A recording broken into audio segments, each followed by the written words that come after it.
What's going on, everyone? Welcome back. Today, we're talking auction drafts, specifically the must-know and advanced strategies that you will need to dominate your auction drafts, no matter the experience that you might have with this type of format. And for anyone interested, I actually went ahead and put together a type of introductory guide on this last year. I'll go ahead and link that up in the description. So maybe check that out first if you need to build that basis, then come back to this video for that more advanced breakdown. But in the meantime as well, if you haven't already, check out the 2019 ADP Fantasy Football Draft Guide. Get yourself a copy now. It not only has overall player positional rankings, breakdowns, projections, but also this type of must-know draft advice, not only for auction drafts, but also snake drafts as well. So check it out in the description as well. And now let's go ahead and begin our breakdown. Before going too in-depth into our advanced strategies, I do want to give you guys a quick overview of some of the most common and basic draft strategies you should always have in the back of your mind when it comes to your auction draft. First and foremost, the nomination process.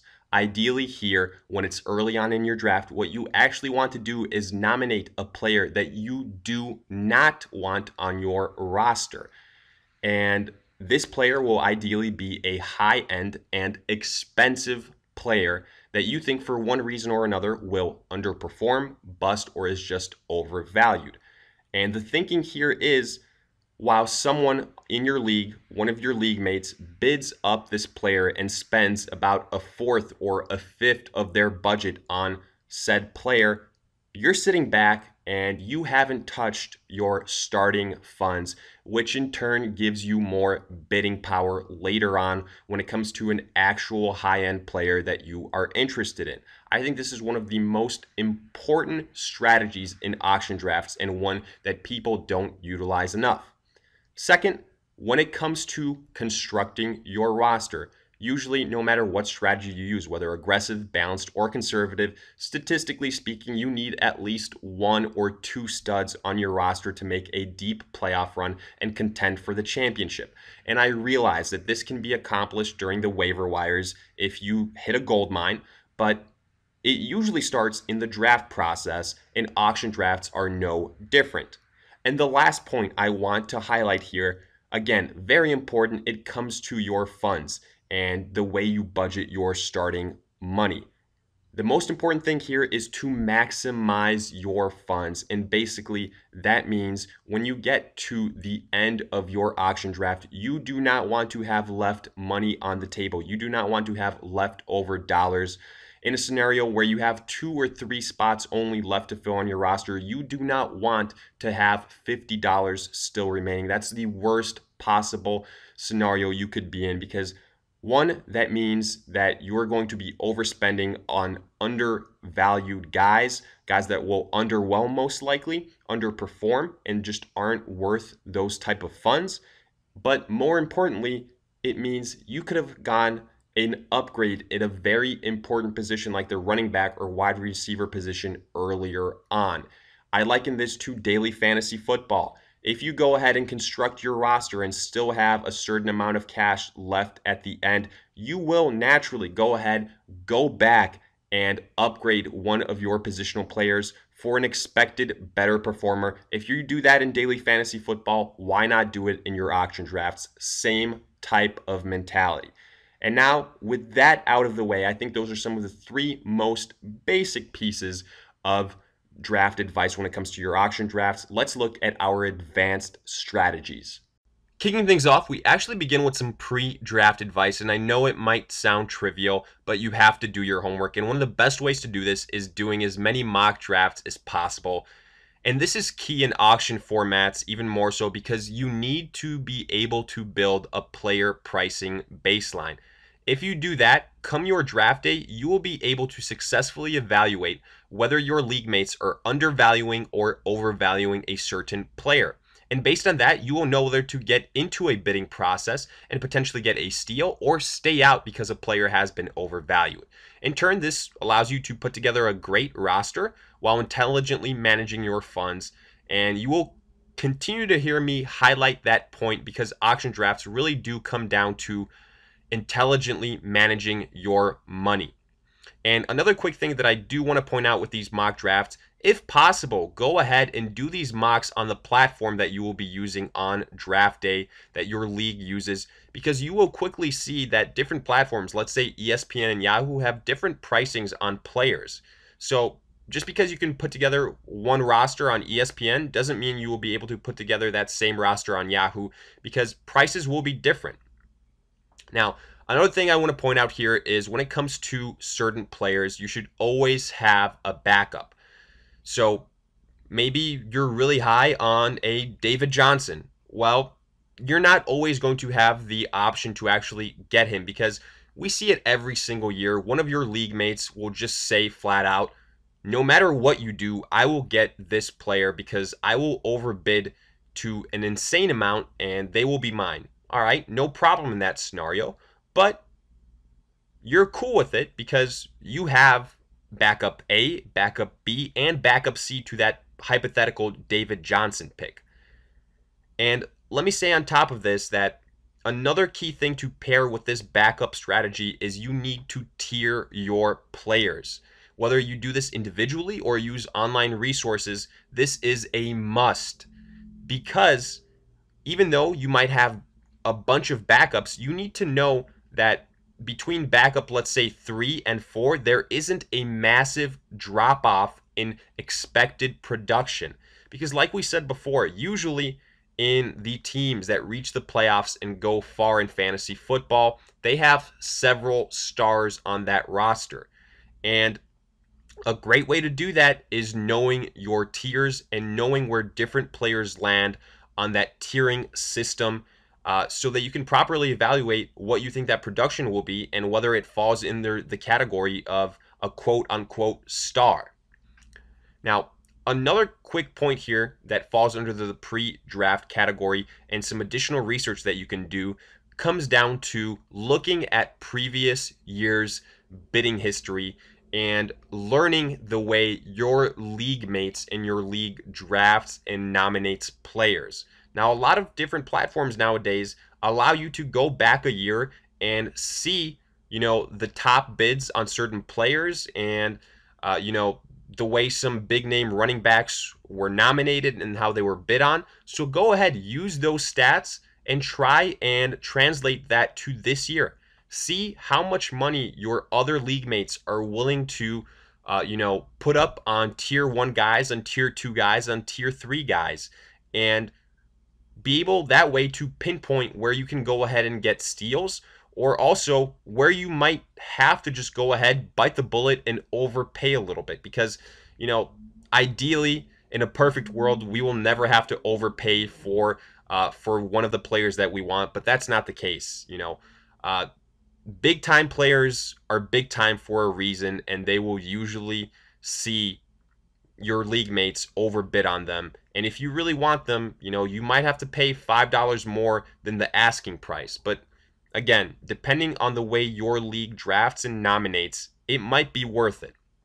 Now, let's go ahead and transition to actual in-draft advice. Once you're in your actual auction drafts, the biggest piece of advice I can give you guys is know what strategy you want to use when constructing your roster. And more so, commit to that strategy and don't fluctuate from it once you are in your draft. Now, there's 3 main strategies. There's an aggressive strategy, a balanced strategy, and a conservative strategy. Let's start with the aggressive strategy here. And I do want to point out before I get into the details of this, these strategies more so have to do with the type of players you're selecting as far as their tiers and not how you're bidding. So keep that in mind. Now, the aggressive strategy, the way I like to think about it is you're getting 2 top-notch players pretty quickly early on. So if it was a snake draft, just think about it. Pretty much you've got 2 first-round picks. Now, maybe that's a David Johnson and a Devontae Adams. Yeah, not too bad. Maybe you spend $50 on one, $60 on the other, just throwing out some numbers right there. And all of a sudden, you've spent about, 60% of your starting budget. So do realize that this will handicap you going forward, but you do stand out from your competition this way. There's also the possibility, if you're feeling really ballsy, to go ahead and get two of the top-notch guys, and by that I mean maybe an Ezekiel Elliott and a Saquon Barkley. Now, personally, I don't suggest this because before, when we were saying you'd be handicapped, here it would be just an insane handicap because after 5 minutes of drafting, you will have spent about $150, maybe even more, and that means you're going to have about $40 to $50 left to construct the rest of your roster, which is likely about 13 more draft picks. So do keep that in mind. That's going to make it very hard on you, and you're going to have a massive drop off in production in your next draft picks. Now, if you do that, you're likely going to be targeting just extremely high upside guys later on, just absolute sleepers, or guys that maybe are coming back from a suspension, something like that. Or some guys that have question marks with injuries, so people are staying away from them. So something that I see very often is maybe you get a Alvin Kamara and a Devontae Adams, then you invest in a Tyreek Hill, maybe you try and get a Todd Gurley, something like that as well. And again, there is some validity to this, but keep in mind you will really handicap yourself going forward into your drafts. I wouldn't completely rule out this strategy. I do think it's good to be aggressive. Again, I wouldn't go to the extreme of that, but at the same time, I also think that this is a strategy for maybe a little bit more advanced auction drafters, people that have done it before and have seen how employing one of these other strategies works out and the rosters that you put together and the results you get. And speaking of these other strategies, let's look at the conservative strategy because it's on the other side of the spectrum here. Basically, the way I like to think about this is you sit on your starting funds for a good while until the majority of your league mates have already spent maybe 50% of their funds. Obviously not all of them. You can't go ahead and guarantee that. And then also, you're probably going to be looking as far as talent is concerned, end of the second round players or early third round guys. Now, there's a couple good things here with the conservative strategy. By far, without question, you're going to have the most balanced starting roster. But also, you're going to be void of that true superstar that is bona fide, without question, going to give you 20 plus points on a week-to-week basis. Because here you're getting guys that, you're high on, third-round talent that could potentially be that, but hasn't quite shown that in the past. So just do keep that in mind. Also, another positive here is you will by far have one of the deepest benches. But we have seen before that, statistically speaking, the core of your funds, about 80 to 90% go just into your starting roster. That's what we see in majority of auction drafts. So for that reason, it might be a little bit hard to justify spending so much money on your bench for guys that might not start on a week-to-week basis. But again, that comes down to what you prefer. I will say another downfall to this conservative strategy is that if multiple people decide to use a conservative strategy, it can backfire big time because then you're going to have more than one person likely bidding on that same high-end player that you identified, and you could very easily and very quickly overpay for mid-level talent, which obviously you don't want to do. If you're overpaying for that guy, if you're forced to overpay for him by $10, you might as well have gotten, a high-end player to begin with. Now, let's go ahead and kind of look at the in-between strategy, because if I had to pick one, I would go somewhere in between a balanced strategy and an aggressive strategy. The balanced strategy, basically the way I like to think about it, is treat it as if this was a snake draft. So basically identify a first-round talent, a second-round talent, a third-round talent, so on and so forth, and get one of those guys with each one of your bids. Now, here again, you are getting one, most likely, just one high-end player. And then you go ahead and stockpile on mid-level guys, as many as you can until your funds allow it. So, you are going to have a bit of a drop off from your first selection to your second one, but it won't be as big if you went purely aggressive. And again, I think the type of talent you are getting with your following selections will be higher than if you went with the conservative strategy. So I do like this. At the same time, you're going to have a better bench than someone that went purely aggressive. It won't be quite as good if someone went purely conservative, but it's a nice balance in between. The reason I go with a balanced strategy is because I just think that is going to ultimately give you the best budget management and the best utilization of your money. This way, you're the likeliest to go ahead and probably end up right around that $0 amount. You haven't overvalued guys, you haven't underspent money, and you still have that bona fide stud. Potentially, if there's a steal, you could go ahead and get another one. You just have to wait and see how it plays out. But the best piece of advice I can give you guys here is just get a pen and a piece of paper and write down some of these prices for these players depending on the type of rosters that you guys have, whether it's one quarterback, two RBs, two wide receivers, a tight end, and a flex. And if it was an aggressive strategy, if it was a balanced strategy or a conservative strategy, write down the players you would target and their average price, maybe give it plus or minus $3, and see the roster comparisons with each type of strategy and see which roster you like the most, and then go ahead and stick to that strategy. Now, the reason I say stick to that strategy is you can get in a lot of trouble if you initially start to go conservative, then you say, no, I'm going to go aggressive, then maybe then maybe balanced, then back to aggressive. What that does is that puts a lot of strain on your budget, and before you know it, you can lose control of it and find yourself having spent a lot of money very fast. And by the time you try to change back to your original strategy or to another one, your funds don't allow it. That's why when I go with a strategy, I usually stick to it throughout the draft process.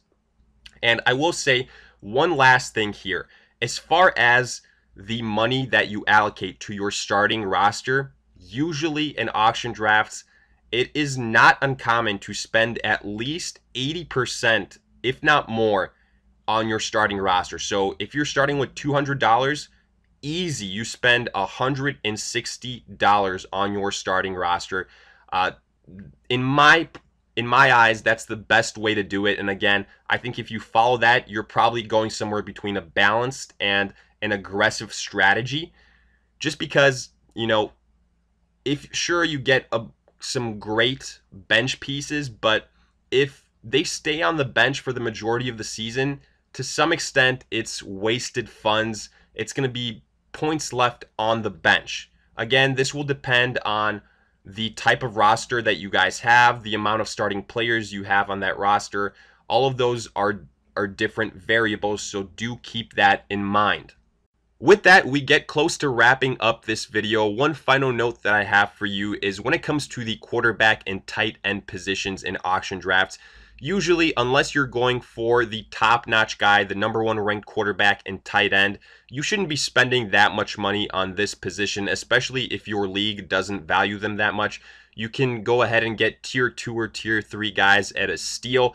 I would say you shouldn't be paying more than $10 for either position in that scenario, so just keep that in mind as well. But other than that, we are done with this guide. So let me hear it in the comment section. Did you agree? Was this helpful? If there are any other pieces of advice that you personally have that I didn't mention, let me hear it in the comment section if you find them really useful, and share them with everyone. But other than that, if you enjoyed, make sure to like, subscribe, and I'll see you guys in future videos.